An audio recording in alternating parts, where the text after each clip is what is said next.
Olá, você que nos acompanha e quer saber um pouco mais sobre holding familiar e holding patrimonial. Este é um conteúdo voltado para você, patriarca, matriarca, que já constituiu um patrimônio, e para você, empresário também, né, que deu dura a vida inteira para constituir o seu patrimônio.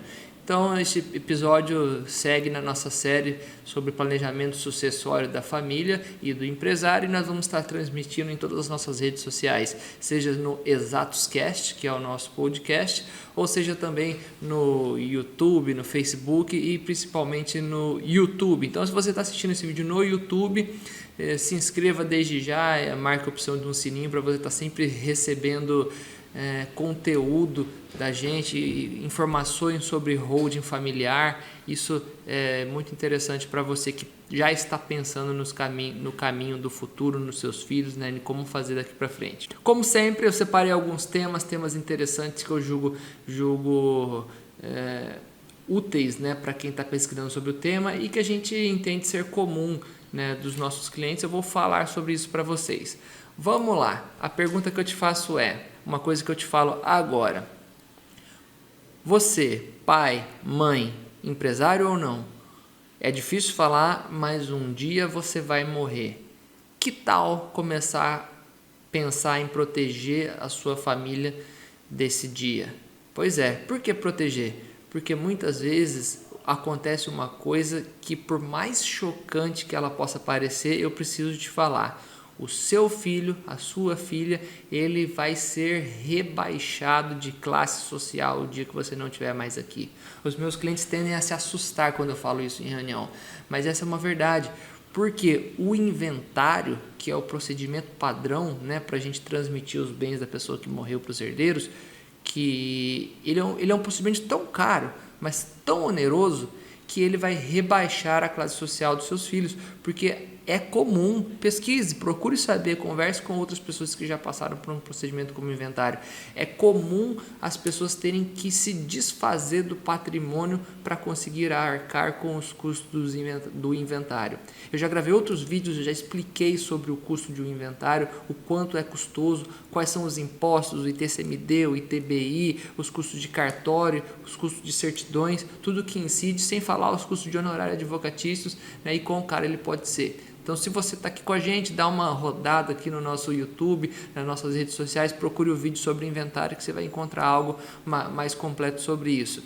Mas o que eu quero te dizer é, nada melhor do que planejar neste momento, né, a situação dos seus filhos.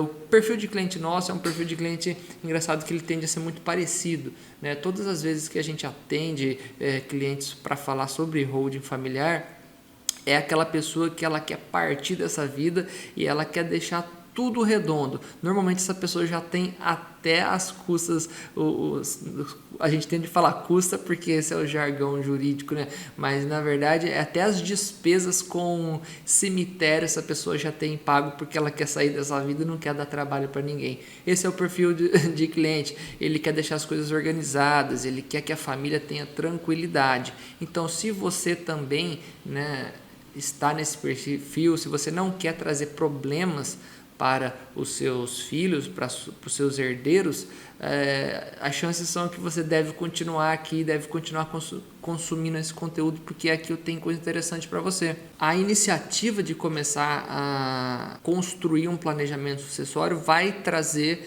essa solução, vai trazer isso que você está buscando, essa tranquilidade, né, de deixar esse mundo e deixar as coisas resolvidas para os seus herdeiros.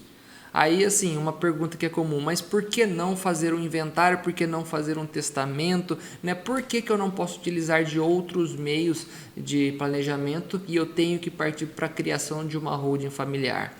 Eu vou te falar aqui de uma forma bem rápida, né? O inventário, ele é terrível, né? Como eu disse agora há pouco, ele dilapida o seu patrimônio e você basicamente não tem a chance de opinar. Você tem que seguir a regra do jogo e pagar os tributos incidentes. O testamento é a alternativa que vem pior depois do próprio inventário.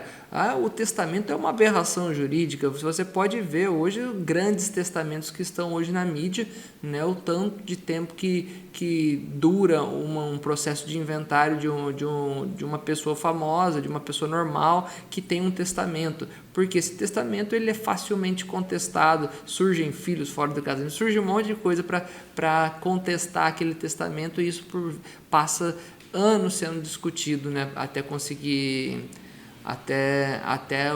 finalizar o processo de sucessão. Então, realmente não é uma sugestão deixar as coisas acontecerem no inventário e nem fazer um testamento. Tampouco doação, né? A doação também já te expliquei que ela pode ser até mais cara e você ainda perde no controle dos seus bens. Agora, Vitor, já que a alternativa que você nos dá é constituir uma holding familiar, né? Eu te pergunto, mas e os meus filhos que são menores? Esses filhos menores, eles podem fazer parte de uma sociedade? É claro que podem, né? O nosso ordenamento jurídico permite que pessoas de qualquer idade façam parte de uma sociedade empresária, desde que os menores eles sejam representados ali pelos seus representantes, pelos seus pais, no caso. Então, você pode colocar sim os seus filhos menores, com o tempo, né, eles vão crescer, mas nada impede de você iniciar o seu processo de planejamento sucessório pelo fato de um dos filhos seus não ter a maioridade. E digo mais, você consegue ainda determinar muitas outras coisas, você consegue escolher papéis para esses filhos, você consegue distribuir coisas, funções, atividades, você consegue dizer o que vai acontecer com a sua empresa, se for o caso, se você tem uma empresa, você consegue dizer quem vai administrar essa empresa, enfim, você tem uma liberdade, né, para fazer as suas escolhas de uma forma muito mais ampla do que se você tivesse amarrado a um processo de inventário, né? E por falar em liberdade, uma pergunta que me fizeram recentemente é: Vitor, com o advento da Lei de Liberdade Econômica, o que mudou, né, em relação à holding familiar? Qual é o impacto, né, que a Lei da Liberdade Econômica trouxe para o nosso sistema, para quem faz um planejamento sucessório? E eu te digo que o impacto foi um impacto muito vantajoso, para falar a verdade. Trouxe um benefício muito grande, porque a Lei da Liberdade Econômica flexibilizou ainda algumas coisas. Na verdade, a gente sempre teve um cenário, né, de planejamento sucessório em que você utiliza a holding como estratégia para fazer a distribuição dos seus bens para os seus herdeiros. Nesse cenário, sempre foi um cenário muito aberto, né? O direito empresarial ele permite com que se faça muitas coisas, mas a Lei da Liberdade Econômica veio até para fortalecer isso.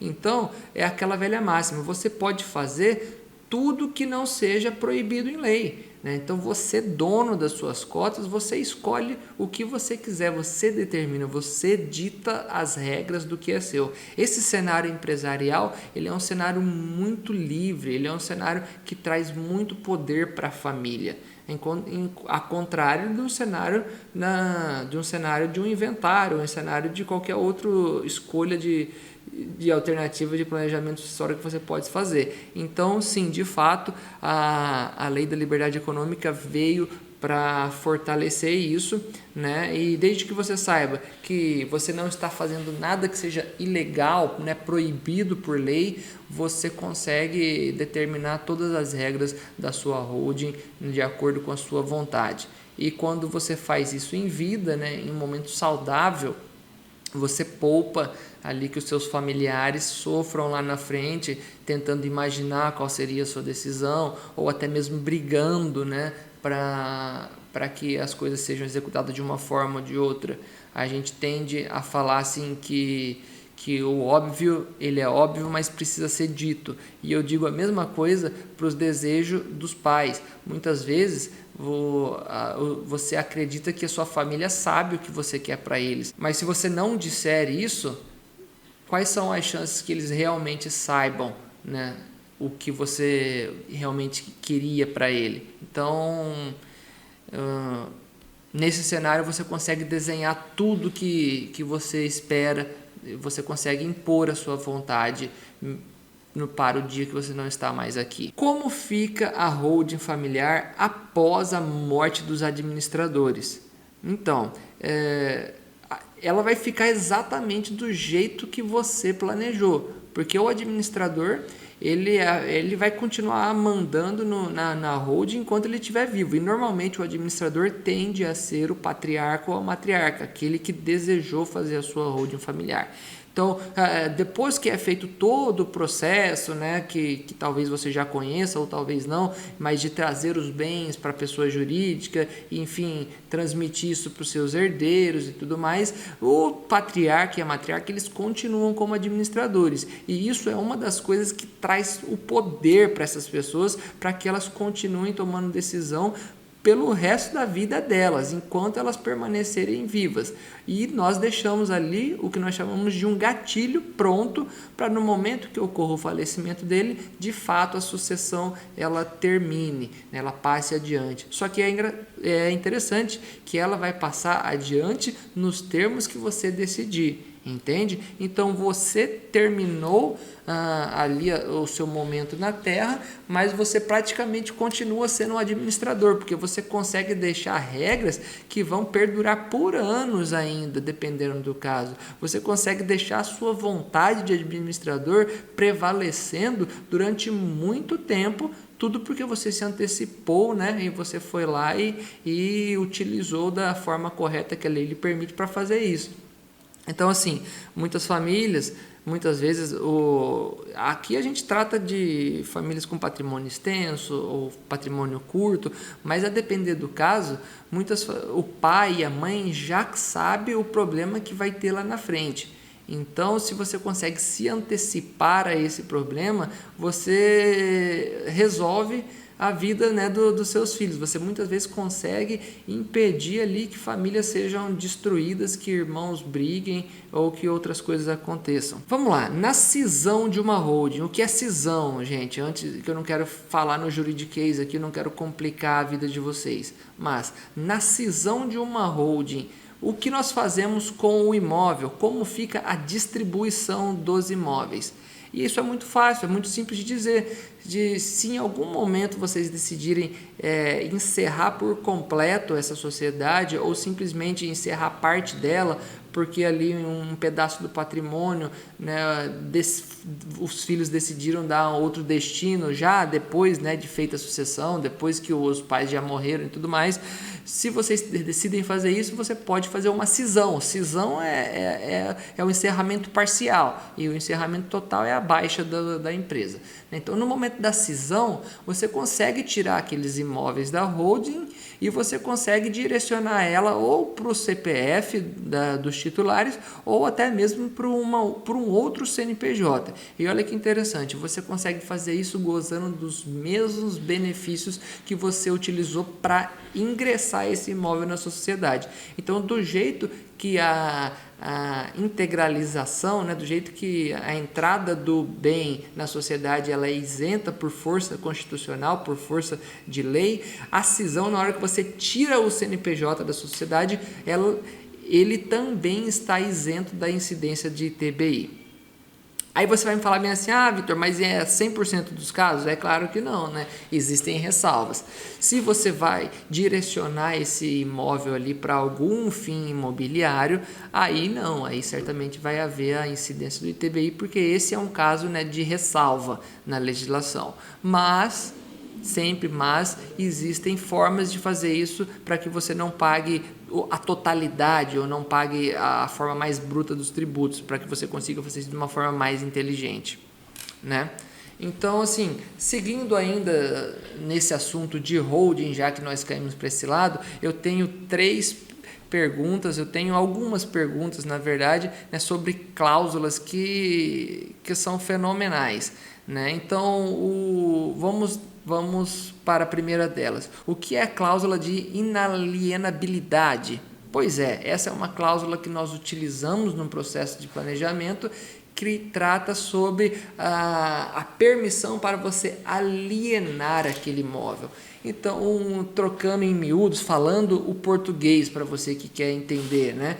Os pais determinam que os filhos não podem alienar aquele bem. Então, está ocorrendo, né, a transmissão do bem. Por algum motivo, por ser um imóvel de família, por ser algo histórico ou por ser algo que os pais realmente acreditam que algum dia vai valorizar e tudo mais, é possível que no momento ali da transmissão, né, da sucessão dos bens, você consiga gravar cláusulas para que aquele determinado bem não possa ser vendido, né? Você está determinando a sua vontade. Então, olha que legal, é você colocando as suas regras na sua família. Afinal, foi você que comprou o patrimônio, foi o seu suor, né, que comprou esse patrimônio. Então, nada mais justo do que você poder escolher o que você e o que os seus filhos vão fazer com ele. Certo? Então essa é uma cláusula muito legal, traz muita confiança para determinados casos, principalmente quando os pais sabem, né, que os filhos podem acabar se desfazendo de algum bem, porque não viveu ao mesmo tempo que você, porque não lutou para conseguir aquele patrimônio, então você acha que ele pode acabar pensando só no dinheiro. Então essa é uma coisa que muitos pais acreditem, né, querem travar, mas aí você pode fazer isso de qualquer forma, tá? Pensando não só em travar a vida dos seus filhos, mas pensando em proteger os seus filhos dele mesmo ou de terceiros. Olha que interessante, muitas vezes quando você grava uma cláusula de inalienabilidade, você não está protegendo a sua vontade, mas você está protegendo os seus herdeiros de terceiros que podem influenciar na vida deles, na vontade deles e podem fazer com que eles tomem decisões erradas, ok? Cláusula de incomunicabilidade. Essa é uma cláusula fantástica e essa cláusula tende a ser uma das mais interessantes para os clientes. Por quê? Porque muitas vezes a família, muitas vezes não, essa é uma cláusula obrigatória, né? Quando nós fazemos um processo de sucessão patrimonial, ao inserir essa cláusula, você consegue determinar que os bens, o patrimônio que você construiu, você, sua esposa ou você e seu marido ralou a vida inteira para construir, isso não seja comunicável. Com quem? Principalmente com os cônjuges. Ah, Vitor, mas essa não é uma preocupação, né? Os meus filhos estão casados em regime de separação total. Pois é, só que acredite, mesmo estando casado em regime de separação total, muitas vezes para fazer qualquer coisa em relação aos bens deles, os cartórios exigem a outorga do cônjuge. Então, quando você traz para uma sociedade os bens e você grava cláusulas de incomunicabilidade nesses bens, você acaba protegendo, acaba extinguindo a possibilidade dos cônjuges, dos herdeiros ter qualquer participação e inclusive opinar ou inclusive travar a vida deles em algum momento quando eles precisarem trabalhar com a venda ou com qualquer outra coisa em relação a esses imóveis. Por fim, a cláusula de impenhorabilidade também é uma cláusula muito interessante utilizada no processo de planejamento sucessório, que nós gravamos sempre nas alterações contratuais, enfim, já no caminho final, né, de um planejamento sucessório, que é você protege o seu patrimônio, né, de qualquer penhora ou de qualquer confisco ou de qualquer coisa em relação a credores. Se os seus herdeiros, as pessoas que passaram a ser dono daquele patrimônio, por qualquer motivo, eles têm dívida na praça, eles adquiriram alguma dívida, algum credor, alguma falha, alguma execução, qualquer coisa, você consegue proteger esse bem, ele está impenhorável, ele não vai ser comunicável, ele não vai poder ser utilizado para satisfazer essa dívida. E tem mais, você não protege só os seus filhos, mas você protege inclusive de coisas que você, CPF, acabou fazendo na sua vida. Ou seja, você traz para dentro de uma sociedade e a partir de então, aquele bem, aquele patrimônio é da sociedade. Entende? Então, eu acredito que eu falei coisas bem interessantes nesse episódio. Se foi útil para você, eu peço que você compartilhe isso aqui com colegas, com pessoas que você acredita que vai se beneficiar também dessas informações e continue conosco. Um grande abraço e até a próxima. Tchau, tchau.